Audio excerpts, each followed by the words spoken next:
ورحمة الله وبركاته.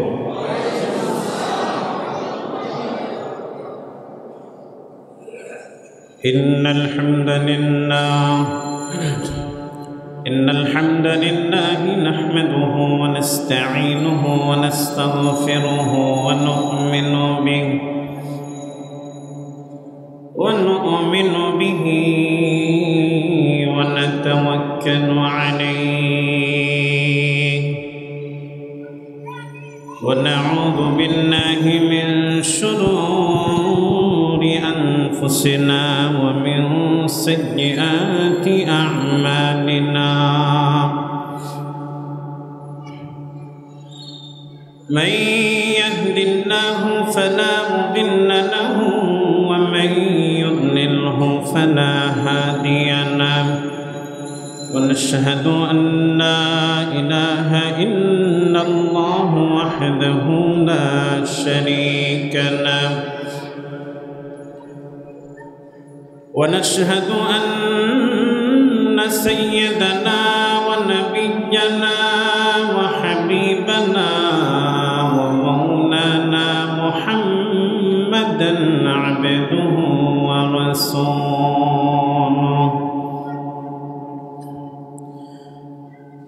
الذي أرسله بالحق بشيرا ونذيرا وداعيا إلى الله بإذنه وسراجا وقمرا منيرا. أما بعد فقد قال الله تبارك وتعالى في كلامه المجيد وفرقانه الحميد. أعوذ بالله من الشيطان الرجيم. بسم الله الرحمن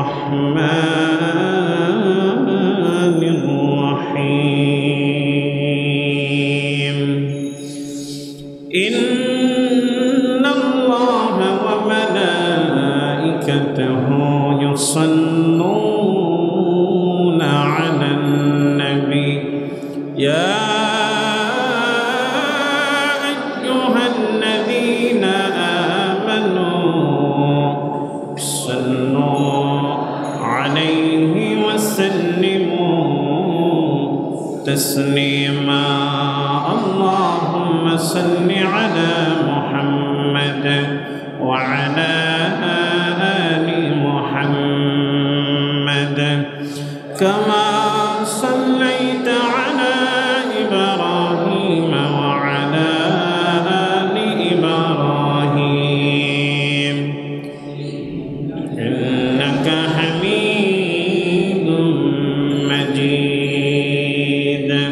بڑا واسع محبت پڑھنا. اللهم بارك على محمد وعلى آل محمد كما باركت على إبراهيم وعلى آل إبراهيم إنك حميد مجيد. أما بعد কেমন আছেন আপনারা? আলহামদুলিল্লাহ আলহামদুলিল্লাহ আলা কুল্লি হাল। শুরুতে মহান রব্বুল ইজ্জতের দরবারে লাখ কোটি শুকরিয়ার মস্তক অবনত হচ্ছি, যিনি আমাদেরকে সপ্তাহের শ্রেষ্ঠ দিনে, জুমার দিনে, গরিবের হজের দিনে মায়া করে, দয়া করে, ভালোবেসে তার ঘরের মেহমান বানিয়েছেন। খুতবার আলোচনার শুরুতেই মসজিদে একত্রিত করেছেন। সে মহান রবের দরবারে কালিমাতুশ শুকর পড়ছি, রবের শেখানো বাক্যে উচ্চ আওয়াজে কালিমাতুশ শুকর পড়ছি আলহামদুলিল্লাহ রব্বানা লাকাল হামদ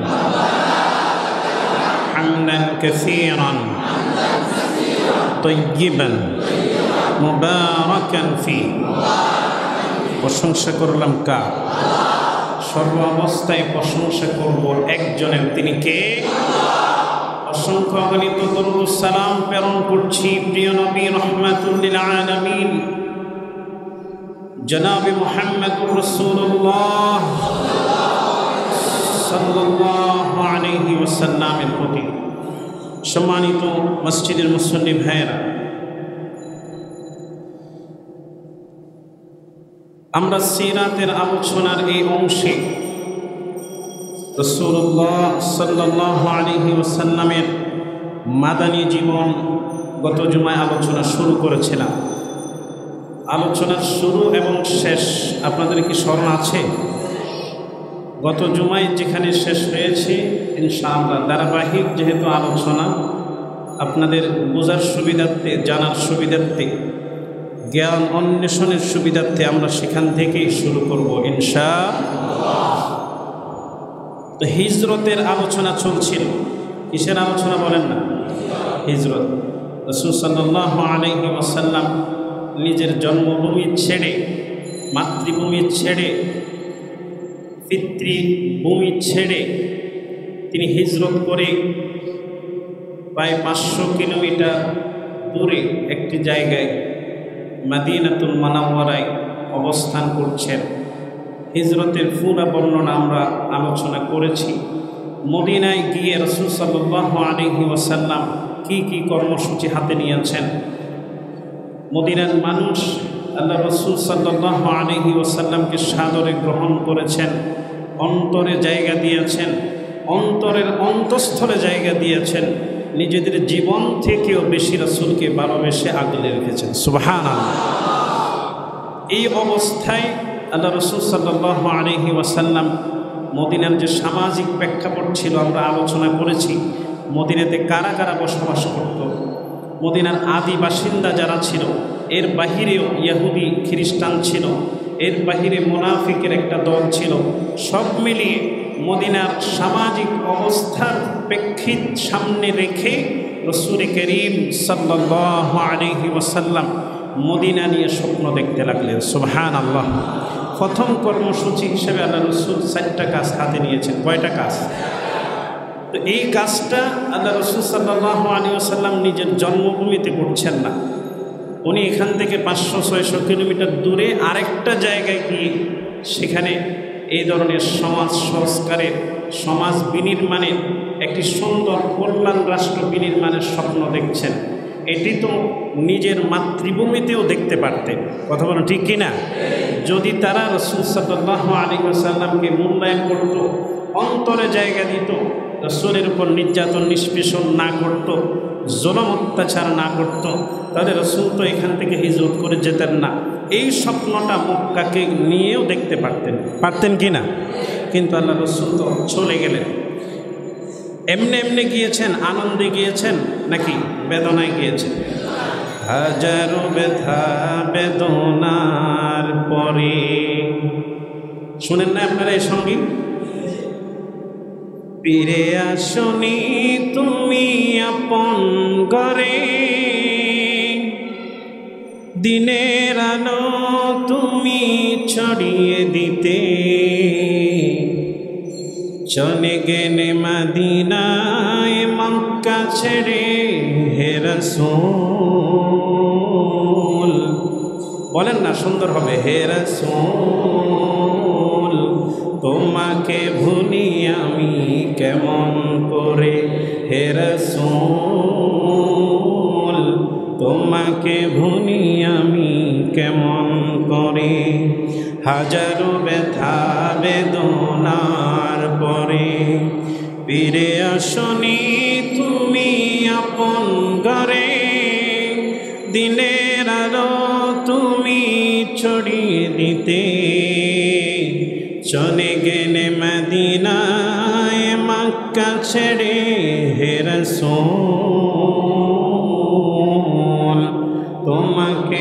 ভুলি আমি কেমন করে হে রাসূল তোমাকে ভুলি আমি কেমন করে খেয়ে না খেয়ে দিন প্রচারের কাজে নিজেকে দিয়েছ বিলিয়ে তাই ফের কাফেরেরা চিহ্ন না সে আলো দুষ্ট ছেলেদের পিছু দিন নিয়ে পাথরের আঘাতে ক্ষত বিক্ষত হয়ে সারা শরীর থেকে রক্ত ঝরে হে রাসূল তোমাকে ভুলি আমি কেমন করে হে রাসূল তোমাকে ভুলি আমি কেমন করে হেরার গুহায় তোমারি দেন আসমান থেকে নামে আল কোরআন সুবহানাল্লাহ হেরার গুহায় তোমারি দেন আসমান থেকে নামে আল কোরআন বাংলো সবার মূল তোমারি পরে আসলো কোরআনের ছায়াতলে খালিদ মোরানি আবু বকর ইসলামী ঝান্ডা নিল যে তুমি আল আমিন তুমি চিনে যে সদা সকল মানুষের তরে হে রাসূল তোমাকে বলি আমি কেমন করে হে রাসূল তোমাকে ভুলি আমি কেমন করে আলহামদুলিল্লাহ এই রাসূলকে কি বলা যায় আমরাও বলতে পারি না এই মক্কার মানুষরাও সারা জীবন বলতে পারবে না সুবহানাল্লাহ সারা পৃথিবী লক্ষ লক্ষ কোটি কোটি রাসূল প্রেমিক রাসূলের আশিক তাওহীদি জনতা এখনো রাসূলকে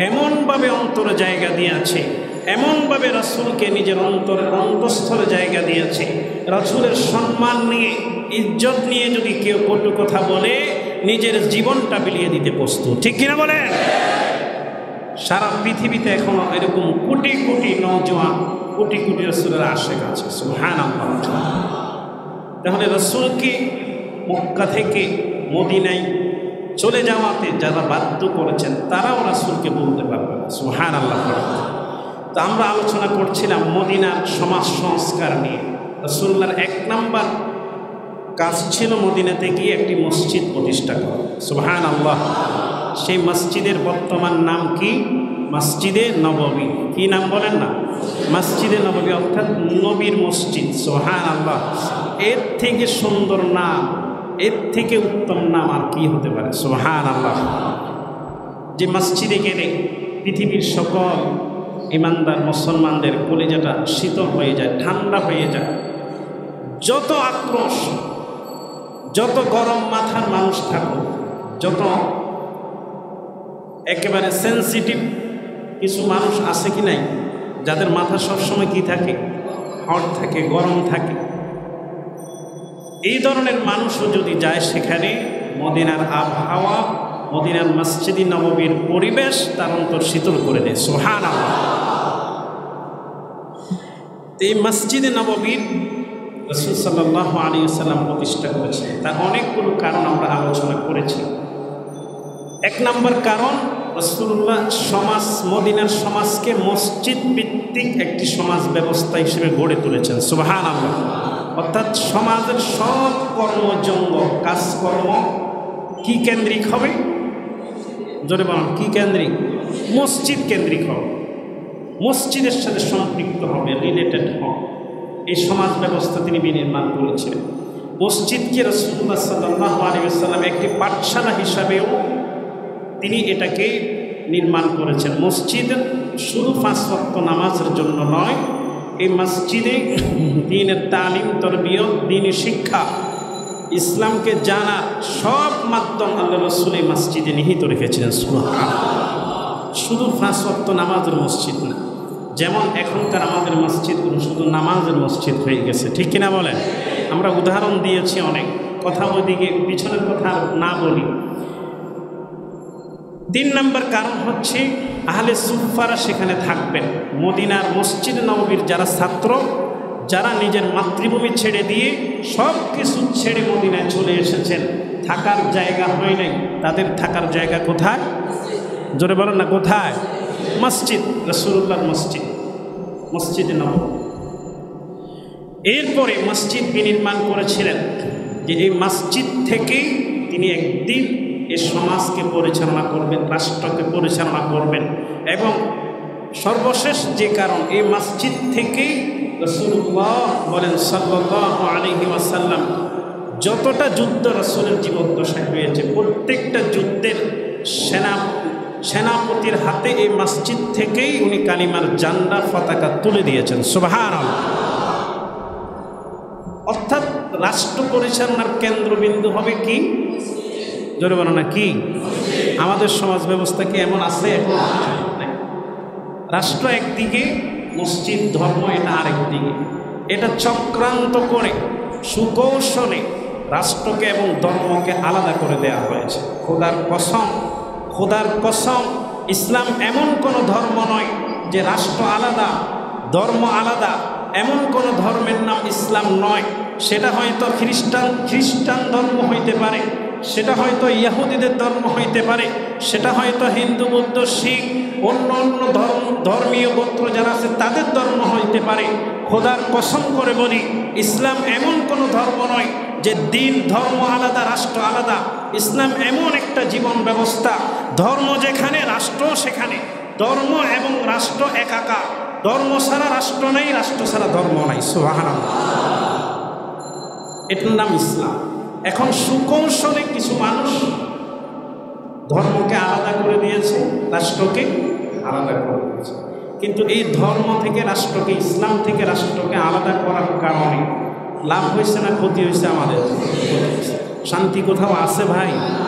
শান্তি কোথাও খুঁজে পাবেন না। শান্তি কোথাও নাই। আপনি যেখানে শান্তি মনে করে হাত দিবেন সেখানেই অশান্তি। এটার একমাত্র কারণ হচ্ছে রাষ্ট্রকে ধর্ম থেকে আলাদা করা। রাষ্ট্র যদি ধর্মের ভিতরে থাকতো তাহলে আজকে আমাদের দেশ একটি শান্তির দেশে পরিণত হতো। পৃথিবীর এখনও কোথাও যদি কোনো শান্তি থাকে কোনো রাষ্ট্রে, আপনি দেখবেন সেখানে রাষ্ট্র আর ধর্মের কিছু কিছু বিষয় হলেও এক আছে, ঠিক কিনা বলেন না?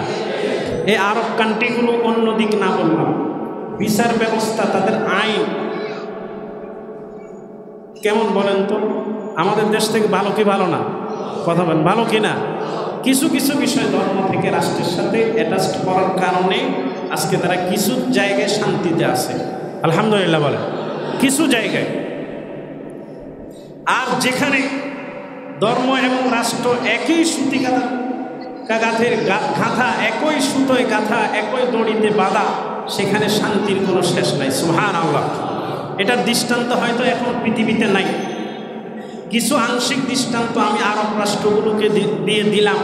আরও কিছু একটু উপরে যদি দৃষ্টান্ত দিতে হয়, বর্তমান এমারতে ইসলামিয়া যেটা আছে আফগানিস্তান, দেখেন পৃথিবীর সকল বড় বড় পরাশক্তি, পশ্চিমা শক্তি সবাই মুখ ফিরিয়ে নেওয়ার পরেও ধর্ম এবং রাষ্ট্র এক থাকার কারণে তাদেরকে এখনও কেউ কাবু করতে পারে না, ঠিক কিনা বলেন না?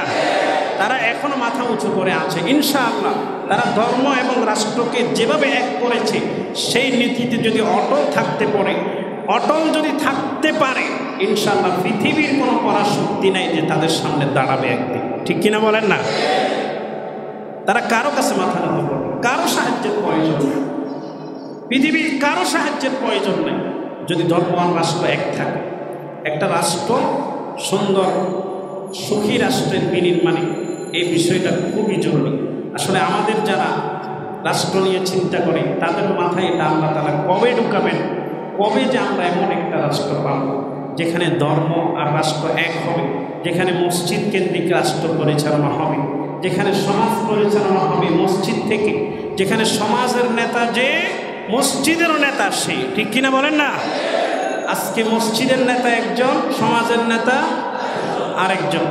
মসজিদের নেতা ধার্মিক, ধর্মের দিকে তার কোনো দুর্বলতা নাই, সততার কোনো প্রশ্ন নাই, ন্যায় নীতির কোনো প্রশ্ন নাই। কিন্তু আজকে সমাজের নেতা যারা, তারা এক একজন দুর্নীতিবাজ, চোর, ডাকাত, অর্থাৎ দুনিয়ার যত খারাপ কাজ আছে সব খারাপ কাজের সাথে সে লিপ্ত, আবার সে লিডার, ঠিক কিনা বলেন না? তো এই চিত্র যতদিন থাকবে ততদিন সমাজে শান্তি আসবে না, দেশেও শান্তি আসবে না। আল্লাহ তাআলার কাছে দোয়া করি, আল্লাহ তাআলা যেন সমাজ এবং রাষ্ট্র এবং ধর্মকে এক করে যেন আমরা চলতে পারি। আলাদা যতদিন থাকবে ততদিন আমাদের কাছে শান্তি আসবে না। এই বুঝটা যেন আল্লাহ আমাদের সবাইকে দান করেন, আমিন পড়েন। রাসূলুল্লাহ বলেন সাল্লাল্লাহু আলাইহি ওয়াসাল্লাম, মদিনাতে গিয়ে সর্বপ্রথম একটা রাষ্ট্র বিনির্মাণ করবেন। এই চিন্তা চেতনা যখন রাসূলুল্লাহর মাথায় আল্লাহ তাআলা দিয়ে দিলেন, তখন রাসূলুল্লাহ সর্বপ্রথম যে কাজ সেটি হচ্ছে একটি মসজিদ নির্মাণ করলেন। বহুমুখী কর্মসূচি হাতে নিয়ে একটা মসজিদ নির্মাণ করলেন। দ্বিতীয় নম্বর কাজ রাসূলুল্লাহ যেটি হাতে নিলেন, এমন একটা বন্ধন, মানুষের একটা অন্তরের সেতু বন্ধন তিনি তৈরি করলেন। একদল মানুষ নিজের মাতৃভূমি ছেড়ে, নিজের জন্মভূমি ছেড়ে নতুন একটা জায়গায় গিয়েছে, আরেকদল মানুষ ওই জায়গার নতুন কিছু মানুষকে পেয়েছে। একটার নাম আনসার, আরেকটার নাম মুহাজির। এই দুই ধরনের মানুষের ভিতরে আল্লাহ রাসূল এমন একটা সেতু বন্ধন দিয়ে দিলেন, এমন একটা রক্তের বন্ধন না হলেও ইমানের বন্ধন দিয়ে এমন ইসবাত কঠিন একটা বন্ধন সৃষ্টি করে দিলেন, যে বন্ধন দিয়ে রাসূলুল্লাহ সারা দুনিয়া জয় করতে পারতেন। সুবহানাল্লাহ। দ্বিতীয় নাম্বার যেটা করলেন, যে কিছু মানুষ সব কিছু ছেড়ে দিয়ে চলে আসছে, ওদের এক হাল। আবার কিছু মানুষ নিজের জায়গায় আছে, কিন্তু বাইরে থেকে কিছু মানুষ আসার কারণে তাদের কিছু অসুবিধা হচ্ছে কি হচ্ছে না। দুই ধরনের মানুষগুলোকে রাসূলুল্লাহ একটা বন্ধন সৃষ্টি করলেন, যাতে করে এই মানুষগুলো দিয়ে রাসূলুল্লাহ একটা রাষ্ট্র প্রতিষ্ঠা করতে পারেন, একটা সমাজ বিনির্মাণ করতে পারেন। মানুষ যদি সুন্দর মানুষ না হয়, তাদের অন্তর যদি পরিষ্কার না হয়, তাহলে এই মানুষগুলোকে দিয়ে সামনের লক্ষ্যে পৌঁছা যাবে না, ঠিক কিনা বলেন না? ঠিক হইতে হবে, অর্থাৎ ঈমান আপনার কি হইতে হবে? ঠিক হইতে হবে। আজকে দেখেন সারা পৃথিবীতে মুসলমানের কোনো অভাব আছে? সংখ্যার আধিক্যের দিক থেকে সবচেয়ে বেশি সংখ্যাগরিষ্ঠ, ঠিক কিনা বলেন না? কিন্তু মুসলমানরা সব জায়গায় বিপর্যস্ত, সব জায়গায় তাদের দুরবস্থা আছে না নাই বলেন না? কারণ কি? আপনি নামে মুসলমান অনেক দেখতেছেন, হয়তো লেবাসেও মুসলমান অনেক দেখতেছেন, কিন্তু ইমানের মুসলমান সংখ্যায় খুবই কম, ঠিক কিনা বলেন না? এই সংখ্যায় ইমানের মুসলমান কম হওয়ার কারণে আধিক্যের সংখ্যার দিক থেকে মুসলমান বেশি, কিন্তু ইমানের মজবুতির দিক থেকে মুসলমান কম হওয়ার কারণে আজকে মুসলমানদের সারা পৃথিবীতে এই দুরবস্থা। যদি ইমানের দিক থেকে মুসলমানরা সংখ্যায় কমও হতো, সবাই যদি প্রকৃত পাক্কা ইমানদার হতো, ইসবাত কঠিন তাওহীদের উপর ভিত্তির উপরে তাদের ভিত্তিটা যদি প্রতিস্থাপন হতো, তাহলে সংখ্যায় কম হলেও তাদেরকে পৃথিবীর কেউ রুখতে পারতো না, ঠিক কিনা বলেন না? পৃথিবীতে অনেক দৃষ্টান্ত আছে, অনেক নজির আছে। বদরের দিকে আপনি তাকান, সেখানে দৃষ্টান্ত আছে না নাই? একেবারে ইসবাত কঠিন ইমানওয়ালা মানুষ ছিল মাত্র 313 জন, আর ওইদিকে কাফের ছিল 1000-এর উপরে। তাহলে বিজয় দান করেছেন কে? আল্লাহ চাই অন্তর। আল্লাহ কি চায়? আমাদের অন্তরে যদি পরিপূর্ণ ঈমান থাকে, তাওহীদের পরিপূর্ণ আস্থা বিশ্বাস যদি আমাদের অন্তরটা ভরপুর থাকে, তাহলে সাহায্য কার পক্ষ থেকে আসবে? আল্লাহ। আর যদি ঈমানের দুর্বলতা থাকে, বাহ্যিক আপনি অনেক কিছু করলেন কিন্তু ঈমান ভিতরে ঠিক নাই, অর্থাৎ মুনাফিকি দিয়ে আপনার অন্তর ভরা, এজন্য দেখবেন সংখ্যায় বেশি, তারপরও মুসলমানরা সমস্যার ভিতরে আছে। তার মানে বোঝা যায় এখানে সংখ্যায় হয়তো নামে মুসলমান আছে, ভিতরে অর্ধেক মুনাফিক, ঠিক কিনা বলেন না? তারা মুনাফিক। এখনো অসংখ্য মুসলমান কালিমা পড়েছে, ঠিক আছে, কালিমা পড়লেই শুধু ইমানদার হয় না, কালিমার যে শর্তগুলো আছে সেগুলো পূরণ করতে হয়, কালিমার যে শিক্ষাগুলো আছে সেগুলো নিজের ভিতরে ধারণ করতে হয়, তাওহীদের সকল স্তর নিজের ভিতরে ধারণ করতে হয়, তবেই একজন মুসলমান হতে পারে। কিন্তু শুধু মুখে একবার কালিমা পড়ে হাজারো মানুষ আজকে মুনাফিক, লক্ষ মানুষ আজকে তাদের ভিতরে নেফাকিতে ভরা, তারা শুধু ইসলামকে ধর্মের জায়গায় রাখে, ইসলামকে অন্য কোনো জায়গায় নিলে তাদের গায়ে অ্যালার্জি চুলকায়। ঠিক কিনা বলেন না? এই সংখ্যা কম না বেশি? অনেক মানুষ আছে। তো এই জন্য বলতেছি, রাসূলুল্লাহ এটা চিন্তা করে আগে একেবারে ইস্পাত কঠিন ইমানের কিছু মানুষ তৈরি করলেন। এবং শুধু তাই নয়, দুই ধরনের দুই প্রান্তের মানুষের ভিতরে বাই বাই যে সেতু বন্ধন আসে, ইন্নামাল মুমিনুনা ইখওয়া। আল্লাহ রাব্বুল আলামিন কোরআন কারীমে বলেছেন একজন মুমিন আরেকজন মুমিনের কি ভাই। এই ভাইয়ের যে বন্ধন, এটা কি রক্তের সম্পর্ক? রক্তের সম্পর্ক নয়, রক্তের সম্পর্ক চেয়েও কঠিন এটা বন্ধন। সুবহানাল্লাহ।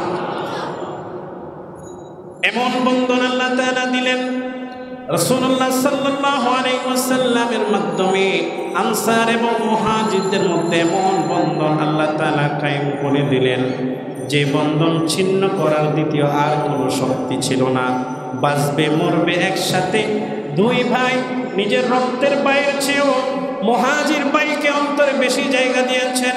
কারণ রক্তের ভাই হয়তো ধর্মের ভাই হতে পারে নাই, ইমানের ভাই হতে পারে নাই, কিন্তু মুহাজির সে কেউ নয়, রক্তের কোনো সম্পর্ক নাই, কিন্তু কালিমা লা ইলাহা ইল্লাল্লাহ মুহাম্মাদুর রাসূলুল্লাহ সাল্লাল্লাহু আলাইহি ওয়াসাল্লাম পড়ার কারণে নিজের রক্তের পায়ের চাইতেও তার সাথে সম্পর্ক আরো মজবুত হয়ে গেছে। সুবহানাল্লাহ। এই সম্পর্ক মজবুত করে দিয়েছেন কে? ইন্নামাল মুমিনুনা ইখওয়া ফাসলিহু বাইনা আখাওয়াইকুম। আল্লাহ তাআলা বলেছেন তোমরা মুমিন একজন অপরজনের ভাই। রাসূলুল্লাহ সাল্লাল্লাহু আলাইহি ওয়াসাল্লাম বলেছেন মুমিন একজন আরেকজনের ভাই। এই বন্ধন অদৃশ্য বন্ধন, রক্তের বন্ধন নয়। ঠিক কিনা বলেন না? এই বন্ধন রক্তের বন্ধনের চেয়েও মজবুত। আনসাররা কি বলল? আই মুহাজির ভাইয়েরা, তোমরা এসেছো, তোমাদের কোনো টেনশন, তোমাদের সম্পদ নাই, সন্তান নাই, স্ত্রী নাই, থাকার জায়গা নাই, খাওয়ার জায়গা নাই, ব্যবসা বাণিজ্য নাই, কিছুই নাই। তবে একটা জিনিস শুনে রাখো, আমার যা আছে সব কিছুর মালিক তুমি। সুবহানাল্লাহ। আমার যা যা আছে, আমার ব্যবসা আছে সেটারও অর্ধেক মালিক তুমি, আমার জমি আছে সেটারও অর্ধেক মালিক তুমি, আমার ঘর আছে সেটারও অর্ধেক মালিক তুমি, আমার সব কিছুর ভিতরে তোমার হিস্সা আছে। তুমি নিজেকে একা মনে করো না, দুর্বল মনে করো না। আমার যা আছে মদিনায় তোমারও সেটাই আছে। এই ওয়াদা, এই অঙ্গীকার আনসাররা মুহাজিরদের সাথে করেছিলেন। এইরকম বন্ধন পৃথিবীর অন্য কোনো দৃষ্টান্তে নেই। সুবহানাল্লাহ পড়ে, সুবহানাল্লাহ। এমন দৃষ্টান্ত আল্লাহ তাআলা স্থাপন করেছেন। আল্লাহ রাব্বুল আলামিন পবিত্র কোরআনে বলেছেন মুহাম্মাদুর রাসূলুল্লাহ সাল্লাল্লাহু ওয়াল্লাযীনা মা'আহু আশিদ্দাউ 'আলাল কুফফারি রুহামাউ বাইনাহুম। আল্লাহ। মুহাম্মাদুর রাসূলুল্লাহ বলেন সাল্লাল্লাহু, তার সঙ্গে যারা আছে তারা কাফেরদের বিরুদ্ধে কঠোর এবং আপোষের মধ্যে তারা একে অন্যের প্রতি দয়াদ্র। সুবহানাল্লাহ। কাফেরদের প্রশ্ন যখন আসবে তখন তাদের চেয়ে কেউ কঠোর হতে পারে না। আর যখন ভাই ভাইয়ের কথা আসবে তখন একে অন্যের জন্য জীবনটাও কোরবান করে দিতে প্রস্তুত। সুবহানাল্লাহ। ইন্নাল্লাহা ইউহিব্বুল্লাযীনা ইউকাতিলুনা ফী সাবিলিহি সাফফান কাআন্নাহুম বুনয়ানুম মারসুস। আল্লাহ রাব্বুল আলামিন তাদেরকে ভালোবাসেন যারা তার পথে এভাবে সারিবদ্ধ হয়ে যুদ্ধ করে যেন তারা সীসা ডালা প্রাচীরের মতো। সুবহানাল্লাহ। যখন তারা কোনো রাসূলুল্লাহর নির্দেশ পেয়ে কোনো কাজে বের হতেন, যুদ্ধে বের হতেন, যে কোনো কাজে বের হতেন, একজন আরেকজনের কাঁধে কাঁধ মিলিয়ে এমন ইস্পাত কঠিন হয়ে দাঁড়াতেন, তাদের এই দেয়াল ছিন্ন করার পৃথিবীতে কোনো শক্তি ছিল না। সুবহানাল্লাহ। আল্লাহ রাসূল বলছেন ওয়ায়ুরিসুনা আলা আনফুসিহিম ওয়ালাউ কানা বিহিম খাসাসা। আল্লাহ তাআলা বলেন তারা অন্যের চাহিদাকে নিজের চাহিদার উপরে প্রাধান্য দেয়, যদিও তাদের নিজেদের কাছে অভাব অনটন আছে, অভাব অনটন বুঝতে দেয় না। অন্য ভাইকে, ধর্মের ভাইকে, ইসলামের ভাইকে, কালিমার ভাইকে, মুহাজির ভাইদেরকে নিজের অভাব অনটন বুঝতে দেয় না। নিজের ফাঁকটা খালি থাকে, ফ্ল্যাট খালি থাকে, কিন্তু তার মুহাজির ভাইয়ের ফ্ল্যাট ভরা থাকে। সুবহানাল্লাহ। এমন দৃষ্টান্ত কোথায় আছে? নিজে না খেয়ে অন্যকে খাওয়ানো। একটা হাদিস শুনলে আরো ক্লিয়ার হয়ে যাবে। সুবহানাল্লাহ পড়েন। সুবহানাল্লাহ। আল্লাহ রাসূলের একজন সাহাবী, আনসার সাহাবী, যিনি মদিনার বাসিন্দা ছিলেন, নাম হচ্ছে আব্দুর রহমান ইবনে আউফ। কি নাম বললাম বলেন? মনোযোগ কি আছে সবার? শোনা যায় ক্লিয়ার? নাম বললাম আব্দুর রহমান ইবনে আউফ রাদিয়াল্লাহু তাআলা। সাহাবীদের নাম শুনলে কি বলতে হয় ভাই? রাদিয়াল্লাহু তাআলা আন। সাহাবীদের উপর স্বয়ং কে রাজি ছিলেন? সূরা বাইয়িনা 30 পারার একটা সূরা, আপনারা শুনেন না সবসময় ইমাম সাহেবের কণ্ঠে? লাম ইয়াকুনিল্লাযীনা কাফারু মিন আহলিল কিতাব, শুনেন কিনা? ওই সূরার শেষে দিয়ে আল্লাহ কি বলছেন? রাদিয়াল্লাহু আনহুম ওয়া রাদু আন। আমি আমার নবীর সাথীদের উপর আমিও রাজি হয়ে গেলাম, তারাও আমার উপর রাজি খুশি হয়ে গেল। সুবহানাল্লাহ। সাহাবীদের ব্যাপারে কেউ যদি বিদ্বেষ ছড়ায়, কোনো প্রশ্ন রাখে, কোনো প্রশ্ন তুলতে চায়, তাদের চরিত্র নিয়ে, তাদের জীবন নিয়ে কোনো কটাক্ষ করতে চায়, মনে করতে হবে তারা টাটকা মুনাফিক। ঠিক কিনা বলেন? তারা যেই দলের হোক, যেই মতের হোক, যেই মতাদর্শের হোক, সাহাবীরা সাহাবী কান নুজুম, আকাশের তারকা রাজির মতো। সাহাবীদের উপর আমার নবী রাজি খুশি ছিলেন, আমার আল্লাহ রাজি খুশি ছিলেন। রাসূলুল্লাহ বলে গিয়েছেন, হে আমার উম্মত, আমাকে মানো, কোরআন এবং হাদিস মানো, এরপরে যাদেরকে মানবা তারা হলো আমার দেখানো পথে সবচেয়ে সুপথপ্রাপ্ত সিরাতে মুস্তাকিমের উপর অটল অবিচল থাকা আমার সাহাবীরা। সুতরাং সাহাবীদের দোষ ত্রুটি তালাশ করার মতো ক্ষমতা, দোষ ত্রুটি তালাশ করার মতো দুঃসাহস, দোষ ত্রুটি তালাশ করার মতো যোগ্যতা আমাদের মতো নগণ্য উম্মতের থাকতে পারে না।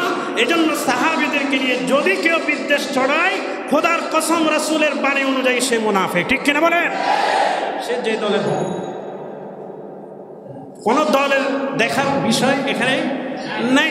এক কথায় বুঝবেন, সাহাবীদেরকে নিয়ে যাদের বিদ্বেষ আছে, এশকাল আছে, যাদের প্রশ্ন আছে, তার ঈমান নিয়েও আমার কি আছে? জোরে বলেন না, জোরে বলেন না, কি আছে? সাহাবী নিয়ে যদি কারো কোনো প্রশ্ন থাকে, তার ঈমান নিয়েও আমার কি আছে? প্রশ্ন আছে।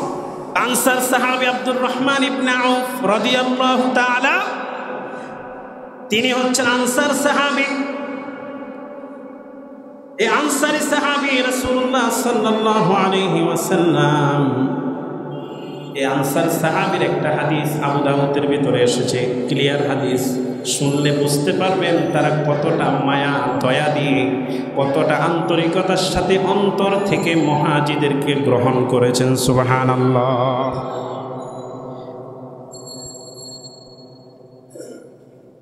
রাসূল সাল্লাল্লাহু আলাইহি ওয়াসাল্লাম মুহাজির সাহাবী আব্দুর রহমান ইবনে আউফ ছিল মুহাজির সাহাবী, আনসার ছিলেন আব্দুর রহমান। সাহাবীর নাম কি ছিল? আব্দুর রহমান রাদিয়াল্লাহু তাআলা আন। মুহাজির সাহাবী আব্দুর রহমান ইবনে আউফ এবং আনসারী সাহাবী আব্দুর রহমান, অথবা তার আরেকটা নাম আছে সাদ বিন রবি। এই দুইজনের সাথে আল্লাহর রাসূল ভাইয়ের সম্পর্ক স্থাপন করে দিয়েছেন। সুবহানাল্লাহ। কি ভাই? রক্তের ভাই? কি ভাই? কালিমার ভাই, ইমানের ভাই। যে সাদ বিন রবি, তোমাকে তোমার সাথে আব্দুর রহমান ইবনে আউফ মুহাজির হিজরত করে এসেছে, তাকে তোমার সাথে দিলাম, তুমি নিয়ে যাও।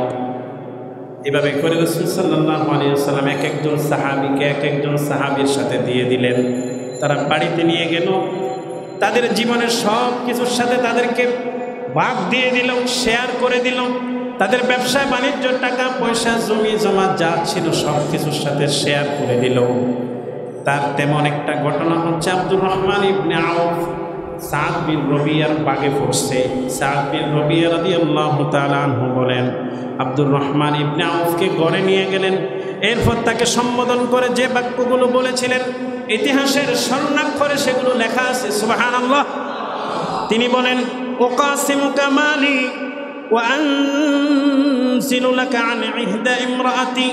ভাই আব্দুর রহমান ইবনে আউফ, আজ থেকে আমার যে সম্পদ, পিতৃক সম্পত্তি আমার আছে, পৈতৃক সম্পত্তি আমার যা আছে, স্থাবর অস্থাবর যার সম্পদ আছে তার অর্ধেকের মালিক তুমি, আর অর্ধেকের মালিক আমি। সুবহানাল্লাহ। জীবনে কখনো দেখেনো নাই, পরিচয়ও, কথা কি বুঝতে পারছেন আমার? সাদ বিন রবিয়া বাড়িতে নিয়ে গেছে, রাসূলুল্লাহ যখন দিয়ে দিলেন তার বাগে আব্দুর রহমান ইবনে আউফকে, তখন বাড়িতে নিয়ে গেলেন, বললেন, নিয়ে একসাথে বসাইয়া বললেন, ভাই আব্দুর রহমান, আমার যা সম্পদ আছে, ব্যবসা বাণিজ্য, টাকা যা আছে আমার সম্পদ, আজকের এই মুহূর্ত থেকে অর্ধেক তোমার আর অর্ধেক আমার। সুবহানাল্লাহ। আসতে হয়। আচ্ছা, আমাদেরকে যদি কেউ এরকম এক ভাই দিয়ে দেয়, আপনি সর্বোচ্চ ভালো মন্দ একবেলা খাওয়াবেন না, নাকি এর থেকে বেশি? আপনি বলবেন, ভাই আমার 5 তলা বাড়ি আছে, 2টা, একটা তোমার দিলাম আর একটা আমার থাকবে। এই মন, এই ঈমান কি আমাদের আছে বলে মনে হয়? পরীক্ষা হইলে হয়তো দেখতেন আর কি। এখন পরীক্ষা নাই, প্র্যাকটিক্যাল নাই, মুখে অনেক কথা বলতে পারেন যে আমার 200 কোটি টাকা সম্পদ আছে, 100 কোটি তোমার আর 100 কোটি আমার আজকে থেকে। উনাকে আপনি জীবনে কখনো দেখেনও নাই। শুধু রাসূলুল্লাহর একটা কথা যে সাদ বিন রবিয়া, আজকে থেকে আব্দুর রহমান ইবনে আউফকে তোমার ভাই বানিয়ে দিলাম। কিসের ভাই? রক্তের ভাই নয়, এটা অদৃশ্য বন্ধন, কালিমার বন্ধন, ইমানের বন্ধন, সে তোমার ভাই। এই একটা কথার উপরে অর্ধেক সম্পদ দিয়ে দিছে। সুবহানাল্লাহ। শুধু তাই নয়, ও আব্দুর রহমান, তুমি তো পরিবার ছেড়ে এসেছ, মক্কায় তোমার সব ছিল, স্ত্রী ছিল, সন্তান ছিল, সব ছেড়ে তুমি কালিমার জন্য, রাসূলের জন্য, আল্লাহর জন্য মক্কা থেকে হিজরত করে তুমি মদিনায় চলে এসেছো। কিছুই আনতে পারো নাই। সেগুলো আর আনা আদৌ সম্ভব হবে কিনা তাও আমার জানা নাই। সুতরাং সম্পদ দিয়ে তো শুধু তুমি চলতে পারবে না। ও আমার ভাই আব্দুর রহমান, আমার কয়েকজন স্ত্রী আছে, 4 জনের কাছাকাছি, আমার অধিক স্ত্রী আছে। তুমি যদি চাও আমি একজন স্ত্রীকে আমি তালাক দেব। তালাক দিয়ে তুমি এখন বিবাহ করার মতো সামর্থ্য তোমার নাই। তুমি যদি চাও আমার একজন স্ত্রীকে আমি তালাক দেব, তার ইদ্যত শেষ হলে তুমি অল্প মোহর দিয়ে তাকে বিবাহ করে সংসার জীবন করতে পারো। সুবহানাল্লাহ। আল্লাহু আকবার বলেন। আল্লাহ। এই দৃষ্টান্ত কি আছে পৃথিবীতে? আর ভাই নিজের বউ দিয়ে দিবে, দৃষ্টান্ত আছে নাকি? এই দৃষ্টান্ত কেন স্থাপন হলো? কারণ এটা রক্তের বন্ধনের চেয়ে, দুনিয়ার সকল বন্ধনের চেয়ে মজবুত বন্ধন, কালিমার বন্ধন, জান্নাতের গ্যারান্টির বন্ধন। সুবহানাল্লাহ। সব দেওয়া সম্ভব এখানে। এটা যখন প্রস্তাব দিলেন আনসারী সাহাবী, এই কথা আনসারী সাহাবীর সাদ বিন রবিয়ার এই কথা শুনে আব্দুর রহমান ইবনে আউফ মুস্কি মুস্কি হাসছেন আর আল্লাহর কাছে দোয়া করলেন, বারাকাল্লাহু লাকা ফি আহলিক ওয়া মালিক দুল্লুনি আলা সুক ফাদাল্লুহু আলা সুক ফাযাহাবা ফাশতারা ওয়া বাআ ওয়া রাবিহা ফাজাআ বিশাইইন মিন ইকতিন ওয়া সামনিন। ও আব্দুল সাদ বিন রবিয়া ভাই, তুমি এমন একটা দৃষ্টান্ত স্থাপন করলে পৃথিবীতে কোনো দ্বিতীয় কোনো নজির নাই। সুবহানাল্লাহ। তবে তোমার প্রতি আমি সন্তুষ্ট। আমি আল্লাহর কাছে দোয়া করি, বারাকাল্লাহু লাকা ফি আহলিকা ওয়া মালিক, তোমার সম্পদ এবং পরিবার সব কিছুতে আল্লাহ বরকত দান করুক, আমিন পড়ে দোয়া করে দিলেন। কার কাছে? তোমার সম্পদ আমার লাগবে না ভাই, তোমার স্ত্রী আমার প্রয়োজন নাই, তুমি শুধু আমাকে একটু বাজারটা দেখিয়ে দাও, বাজার কোন দিকে আছে। আমি বাজারে যাব, বাজারে গিয়ে আমি কিছু অর্থ আমার সাথে করে আমি নিয়ে এসেছিলাম, সামান্য কিছু অর্থ, এগুলো দিয়ে আমি ব্যবসা করবো, ব্যবসা মক্কার মানুষেরা অধিকাংশ মানুষ ব্যবসায়ী ছিলেন। সুবহানাল্লাহ।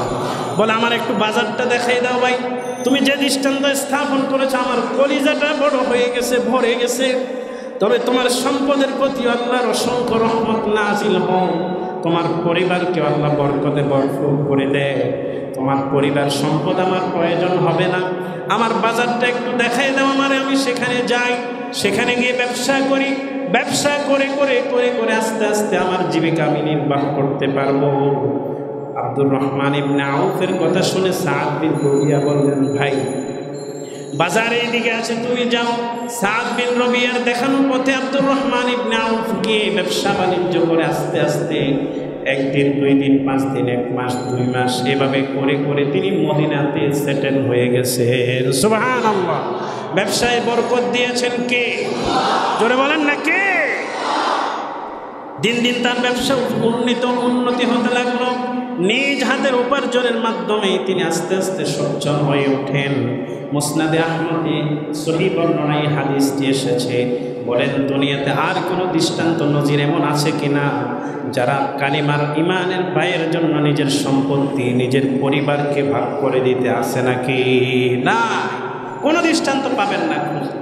এটি একমাত্র আনসার এবং মুহাজির রাসূলুল্লাহর হাতে গড়া এই সিফাহ সালারগুলো, এই নিখুঁত মানুষগুলোর ইতিহাসের জীবনীতে ছাড়া পৃথিবীর অন্য কোথাও কোনো বই এই দৃষ্টান্ত পাওয়া যাবে না। সুবহানাল্লাহ বলেন না সুবহান। এভাবে করে তিনি মদিনার রাষ্ট্র বিনির্মাণের দ্বিতীয় যে ধাপ, সেটি তিনি কি বিনির্মাণ করলেন? দুই প্রান্তের দুই ধরনের মানুষের ভিতরে একটা বন্ধন স্থাপন করে দিলেন। ভাই ভাইয়ের বন্ধন। ভালোবাসা একমাত্র কার জন্য? জোরে বলেন না, কার জন্য? ওই ভালোবাসার বন্ধন কি শুধু তখন ছিল, এখন নাই? নাকি এখন দরকার নাই? নাকি আল্লাহ এবং রাসূলের এই পুরস্কারগুলো, এই বন্ধনের পুরস্কারগুলো কি আল্লাহ রাসূল তুলে নিয়েছেন? কোরআন এবং হাদিস থেকে উঠিয়ে নিয়েছেন? এখনও সেই ভালোবাসার বন্ধন দরকার আছে, এবং এই ভালোবাসার বন্ধনের অভাবের কারণে আজকে আমাদের এই দুর্দশা। কথা বলেন ঠিক কি না? আমাদের এই বন্ধনটা যদি আনসার এবং মুহাজিরদের মতো ইস্পাত কঠিন বন্ধন হতো, পৃথিবীর কোনো শক্তি নেই মুসলমানদেরকে নাড়াতে পারে, ঠিক কি না? আর এই বন্ধন টলবলে হয়ে যাওয়ার কারণে, নড়চড়ে হয়ে যাওয়ার কারণে, নড়বড়ে হয়ে যাওয়ার কারণে আজকে যে কেউ আমাদেরকে গুতা মারে, ঠিক কিনা বলেন না? আমরা ফাঁ তো কোথায়? গর্তে। ফাঁ কোথায় বলেন না? গর্তে। এখন যে কেউ সামসিকাও দেখলে কি মারে? লাথি মারে। গর্তে যখন ফাঁ পড়ে আর কি। তো এখন আমাদের এই বন্ধনটাকে ঠিক করতে হবে। ইন্নামাল মুমিনুনা ইখওয়া, আল মুসলিমু আখুল মুসলিম। মুসলমান মুসলমানের ভাই, এই ভাইয়ের বন্ধনকে অটুট করতে হবে, ইস্পাত কঠিন করতে হবে। এই বন্ধন যতদিন শক্ত হবে না, যতদিন ওয়াতাসিমু বিহাবলিল্লাহি জামিআ হবে না, ততদিন মুসলমানরা চতুর্দিকে গুতাই খাইতে থাকবে, মাইরে খাইতে থাকবে, কখনো তারা বিজয় অর্জন করতে পারবে না যতদিন এটা অটুট না। একজন আরেকজনকে ভালোবাসতে হবে একমাত্র কার জন্যে? জোরে বলেন না, কার জন্যে? আল্লাহ রাসূল সাল্লাল্লাহু আলাইহি ওয়াসাল্লাম হাদিস শরীফের ভিতরে বলেছেন, হাদিসে কুদসি, কিয়ামতের মাঠে যখন কোনো ছায়া থাকবে না, সূর্য যখন মাথার উপরে চলে আসবে, কোনো ছায়া যখন থাকবে না একমাত্র আরশের ছায়া ব্যতীত, সেই আরশের ছায়ায় আল্লাহ রাব্বুল আলামিন কিয়ামতের মাঠ থেকে বাছাই করে করে 7 প্রকারের মানুষকে ডেকে ডেকে ছায়া দিবেন। তার ভিতরে 1 প্রকারের মানুষ তারা যারা দুনিয়াতে মুসলমান হয়ে আরেক মুসলমানকে ভালোবেসেছে, আরেক মুসলমানের জন্য অর্থ ব্যয় করেছে, আরেক মুসলমানের জন্য সময় ব্যয় করেছে, আরেক মুসলমানকে রক্ষা করার জন্য নিজের জীবন দিয়েছে। এক কথায় মুসলমানদের জন্য তার জীবন, সময়, মান সব কিছুকে উৎসর্গ করেছে একমাত্র আল্লাহকে রাজি এবং খুশি করার জন্য। কাকে? আল্লাহকে রাজি এবং খুশি করার জন্যে সেদিন কিয়ামতের কঠিন এই ময়দানে আল্লাহ তাআলা ডাক দিবেন, বলবেন, আইনাল মুতাহাব্বিনা লিজালালি।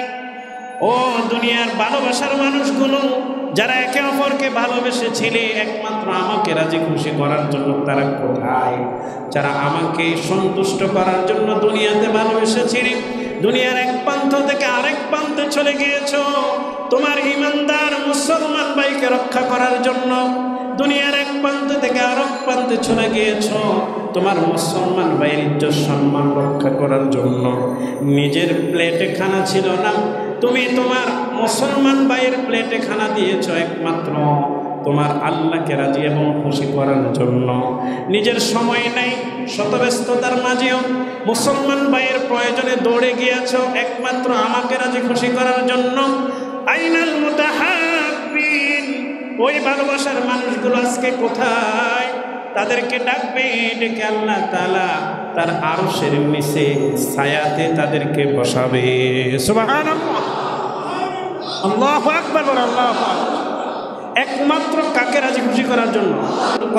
যদি কেউ কাউকে ভালোবাসে, কোনো মুসলমান ভাইকে ভালোবাসে, সম্পদ, সময়, তার জান মাল ব্যয় করে, তখন আল্লাহ তাআলা, এখনো আল্লাহ তাআলা সেই পুরস্কার ঘোষিত আছে।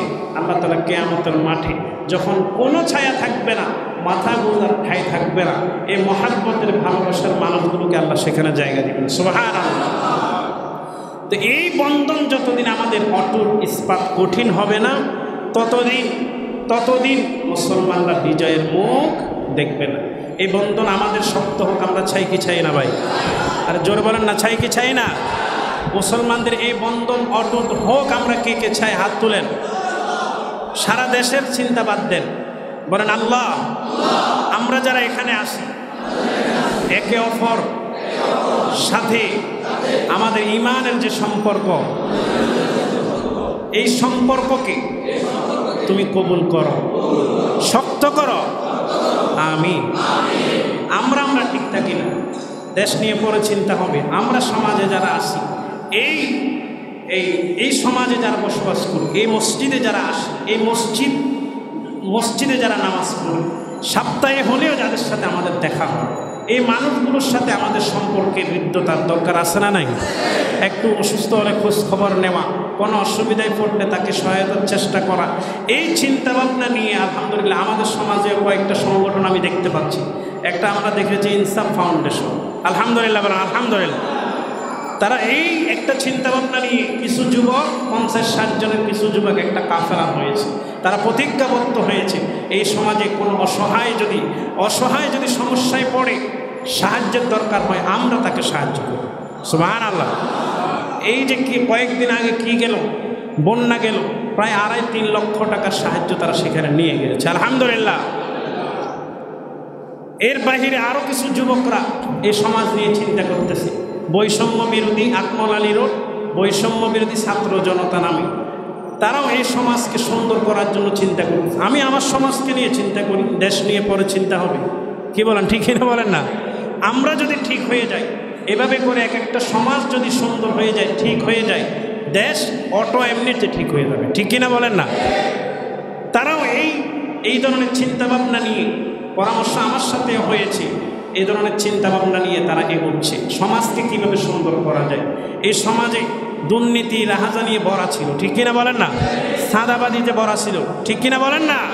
প্রত্যেকটা ব্যানগাড়ি থেকে এই ব্যানগাড়িগুলো রাস্তায় বসিয়ে মানুষের চলাচলের দুর্ভোগ চরমে নিয়ে গিয়ে তারা টাকা তুলে এখান থেকে তাদের জীবিকা নির্বাহ করতো, ঠিক কিনা বলেন না? এই সমাজে ছিল কি ছিল না? তো এখনও কিছুদিন ঠিক ছিল, এখন আবার দেখতেছি সেই গ্যাদারিং। রাস্তা মানুষের চলাচলের জন্য, হাঁটার জন্য, এখান দিয়ে আমরা সবাই চলাচল করি কি করি না? আমাদের গাড়িগুলো চলে, আমাদের পরিবার পরিজন চলে, আমরা নিজেরা চলাচল করি। এখানে লক্ষ মানুষের যাতায়াতের রাস্তা এটা। সুতরাং এই রাস্তার যদি 1/3 যদি একটা ভ্রাম্যমান গাড়ি দিয়ে যদি আপনি মেরে ফেলেন, রাস্তা ব্লক করে ফেলেন, মানুষের চলাচলে দুর্ভোগ হয় কি হয় না? আমার সাথে একাত্মতা পোষণ করছেন নাকি না আন্দাজি বলতেছেন? হয় কিনা? দুর্ভোগ হয় কিনা? আপনাদের চলাফেরা দুর্ভোগ হয় কিনা? আজকেও আমাদের মাদ্রাসার একটা ছেলে অ্যাক্সিডেন্ট করছে, যে রাস্তার জায়গা নাই, গাড়ি চলার যদি জায়গা না থাকে, যারা গাড়ি চালাবে তাদের শৃঙ্খলা ঠিক হবে কখনো? তাদের সাইড ঠিক হবে? তাদের সাইডে গাড়ি একটা দেওয়া দাঁড়ানো, তোরা তার রং সাইড দিয়ে আসতেছে, এই রং সাইড করতে করতে অ্যাক্সিডেন্ট দুর্ঘটনা রাস্তায় বাড়তেছে। কথা বলো ঠিক কি না? তো এই যুবকরা উদ্যোগ নিয়েছে, আমাকে জানিয়েছে হুজুর এটাকে কিভাবে ঠিক করা যায়। তো আমি বললাম প্রশাসনের সাথে আপনারা যোগাযোগ করেন, অথবা এলাকার যারা গণ্যমান্য আছে, যারা সমাজ নিয়ে চিন্তা করে, তাদের সাথে যোগাযোগ করে এক কঠিন হাতে এটাকে দমন করতে হবে। কারণ এখানে লক্ষ মানুষের জন্য আমরা 100 মানুষের রিজিকের চিন্তা করলে হবে না। তারা যদি রিজিক অন্যদিকে তালাশ করে, তাদেরকে আল্লাহ রিজিক দিবে না? জোরে বলেন দিবে কি না? অনেকে বলবে হুজুর তাদের পেটে লাথি মারলেন কেন? তাদের পেটে লাথি মারা হবে না, তাদের রিজিকের জায়গা অনেক। তারা লক্ষ মানুষকে কষ্ট দিয়ে এখানে জীবিকা নির্বাহ করবে, এটার প্রয়োজন আমরা মনে করছি না। সুতরাং এই ব্যাপারে আপনারা একমত কিনা? ইনশাআল্লাহ। তো তারা যদি এই পদক্ষেপ নেয় ইনশাআল্লাহ এটা আমরা সফল করবো ইনশাআল্লাহ। বলেন ইনশাআল্লাহ করবেন তো? ইনশাআল্লাহ। কারণ আমাদের হাঁটার রাস্তা আমরা নিরাপদ চাই কি চাই না? এটা শুধু এটা নয়, এটা তো আমাদের সামাজিক রাস্তা, সবসময় যেটা দিয়ে চলাচল করি। এভাবে সারা দেশের প্রত্যেকটা রাস্তা নিরাপদ হোক, আমরা সেটা চাই কি চাই না? আজকে আমাদের ট্রাফিক ব্যবস্থা ঠিক নাই, রাস্তায় প্রত্যেক দিন শত শত অ্যাক্সিডেন্ট, দুর্ঘটনা, কোনো কিছু ঠিক না। আপনি শহরে ঢুকবেন, আপনার কাছে মনে হবে যে আপনি কোন জায়গায় আসছেন, গোরস্থানে আসছেন না কোথায় আসছেন। সব হজবর অবস্থা। এইগুলো সবগুলো কন্ট্রোলিং যদি চলে আসে, ট্রাফিক যদি ঠিক হয়ে যায়, সিস্টেমটা যদি ঠিক হয়ে যায়, দেশটা এমনিতে সুন্দর হয়ে যায়। ঠিক কিনা বলেন না? যে দেশের রাস্তা সুন্দর, ট্রাফিক ব্যবস্থা সুন্দর, সে দেশ এমনিতে সুন্দর। আপনারা যারা বাইরে গিয়েছেন দেখবেন আরব কান্ট্রি, ইউরোপের কান্ট্রিগুলো, তাদের রাস্তার চলাচলের ব্যবস্থা কত সুন্দর, কত সুশৃঙ্খল। আমরাও তো মনে মনে এরকম একটা আশা করতে পারি কি পারি না? তো আমরা আমাদের সমাজ থেকে শুরু করবো ইনশাআল্লাহ। বলেন ইনশাআল্লাহ। এই যুবকরা যদি উদ্যোগ নেই, ইনসাফ ফাউন্ডেশন সহ এই আকমল আলী রোড বৈষম্য বিরোধী যারা আছে, খুব লিটারের ছেলেগুলো, পড়ালেখা করে, ইউনিভার্সিটিতে পড়ে, শিক্ষিত, তারা সমাজকে নিয়ে চিন্তা করতেছে। তো আমাদের কাজ হচ্ছে তাদেরকে সাপোর্ট করা। কথা বলেন ঠিক কিনা? বলেন না? রাজনীতি পরে, আগে মানুষের স্বার্থ দেখতে হবে। আগে মানুষের কি দেখতে হবে? সাধারণ মানুষের স্বার্থ দেখতে হবে। একটা সময় ছিল, 16 বছর আমরা এই দুর্ভোগ হয়ে এসেছি যে রাজনীতি করে করে প্রত্যেকটা সাধারণ মানুষকে জিম্মি করে ফেলা হয়েছিল। জোরে বলেন ঠিক কিনা? এই জিম্মি দশা থেকে আল্লাহ তাআলা আমাদেরকে মুক্ত করেছেন। তাই বলে এই নয়, তাই বলে এটাও নয় আমরা যেভাবে ইচ্ছা সেভাবে চলবো। আমাদের সমাজকে যদি আমরা সুন্দর সুশৃঙ্খল করতে পারি, তখন রাজনৈতিক নেতারা আমাদের থেকে বেহুদা ফায়দা, অনর্থক ফায়দা, আমাদেরকে দুর্ভোগে ফেলে, কষ্টে ফেলে তারা ফায়দা নিতে পারবে। আমরা ঠিক হয়ে যেতে হবে। রাসূলুল্লাহ সমাজভিত্তিক একটা রাষ্ট্র বিনির্মাণের যে চিন্তাভাবনা করেছিলেন, তার দ্বিতীয় পদক্ষেপ হচ্ছে সমাজের মানুষগুলোকে তিনি সুন্দর করে ফেলেছেন। সুবহানাল্লাহ। এক একটা স্বর্ণের টুকরা হয়ে গিয়েছে। তারা নিজেদেরকে উৎসর্গ করতে শিখেছে, নিজেদের জান মাল সম্পদ উৎসর্গ করতে শিখেছে, নিজেরা না খেয়ে অন্যকে খাইতে শিখেছে। তারা নিজেদের সুখকে বিসর্জন দিয়ে অন্যের সুখ নিয়ে চিন্তা করা শিখেছে। রাসূলুল্লাহ এবার চিন্তা করলেন, তাহলে একটা সমাজ, একটা রাষ্ট্র পুনর্গঠন করা যায় এই মানুষগুলোকে দিয়ে। সুবহানাল্লাহ। স্বার্থপর মানুষ দিয়ে কখনো সমাজ গঠন করা সম্ভব।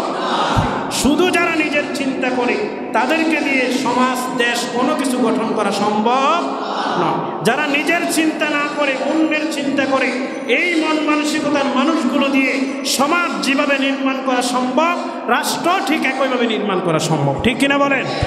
এই ধরনের মানুষগুলো আমাদের দরকার আছে না নাই? তো রাসূলুল্লাহ এবার রাষ্ট্র বিনির্মাণ করবেন। তিনি মদিনা সনদ নামে একটা সনদ করলেন, একটা নৈতিক নীতি নির্ধারণ করলেন যে এই সমাজে তো বিভিন্ন শ্রেণী পেশার মানুষ, বিভিন্ন ধর্মের মানুষ বসবাস করে কি করে না? বলেন না? করে। বিভিন্ন রকমের মানুষ বসবাস করে। তো ইসলামী রাষ্ট্র যদি বিনির্মাণ করতে হয়, তখন আমি এখানে কিছু রুলস নিয়ে আসলাম। এই মদিনা সনদের রাসূলুল্লাহ বলেন সাল্লাল্লাহু আলাইহি ওয়াসাল্লাম এখানে 47টি ধারা নিয়ে এসেছেন। কয়টি ধারা বলেন না?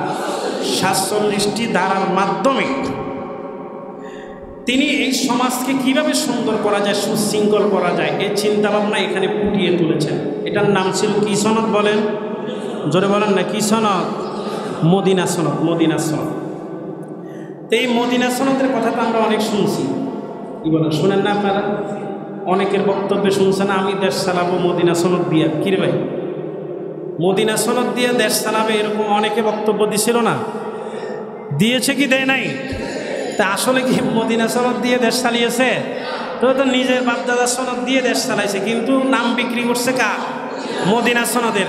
আসলে ও জীবনে কখনো মদিনা সনদের উপর আশা রাখাই নাই, ঠিক কিনা বলেন? ও মদিনা সনদ উল্টিও দেখে নাই।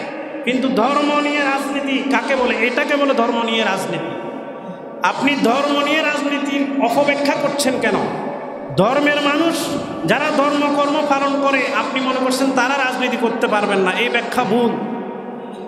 যারা ধর্মকর্ম করে তারাই রাজনীতির জন্য 1 নাম্বার কাতারে থাকবে, ঠিক কিনা বলেন? আর ধর্ম নিয়ে রাজনীতি কোনটা আপনি করবেন, আরেকটা নাম চালিয়ে দিয়েছেন ধর্মেরটা, এটার নাম হচ্ছে ধর্ম নিয়ে রাজনীতি।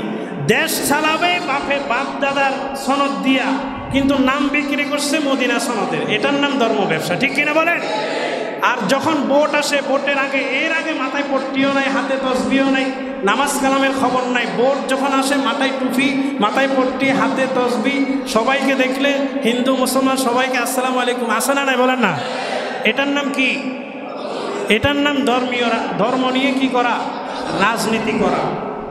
কিন্তু যারা ধার্মিক তারা রাজনীতি করতে পারবে এবং তারাই রাজনীতির জন্য অগ্রগণ্য, তারাই রাজনীতির জন্য ফার্স্ট চয়েস থাকবে। কারণ যার ভিতরে ধর্ম আছে সে কখনো মানুষের খেয়ানত করতে পারে না। এই মদিনা সনদের ভিত্তিতে রাসূলুল্লাহ একটি ইসলামী সমাজ ব্যবস্থা তিনি বিনির্মাণ করেছিলেন। এই মদিনা সনদের কথা আমরা অনেক শুনেছি। আসলে এর ভিতরে কি ছিল, রাসূলুল্লাহ কি কি দ্বারা এখানে নিয়ে এসেছেন, কিভাবে মদিনা একটি সার্থক রাষ্ট্র হলো, কিভাবে মদিনা একটি শান্তিপূর্ণ রাষ্ট্র হলো, কিভাবে মদিনা একটি কল্যাণ রাষ্ট্র হলো, কিভাবে মদিনা একটি সারা পৃথিবীর কাছে একটা মডেল হলো, কিভাবে মদিনার রাষ্ট্র একটি সারা পৃথিবীর কাছে একটা উজ্জ্বল দৃষ্টান্ত হলো, এই মদিনা সনদ পড়লে আপনারা বুঝতে পারবেন, এই আলোচনা শুনলেই বুঝতে পারবেন। ওয়া মা তাওফীকি ইল্লা বিল্লাহ। আসসালামু আলাইকুম ওয়া রাহমাতুল্লাহি ওয়া বারাকাতুহু।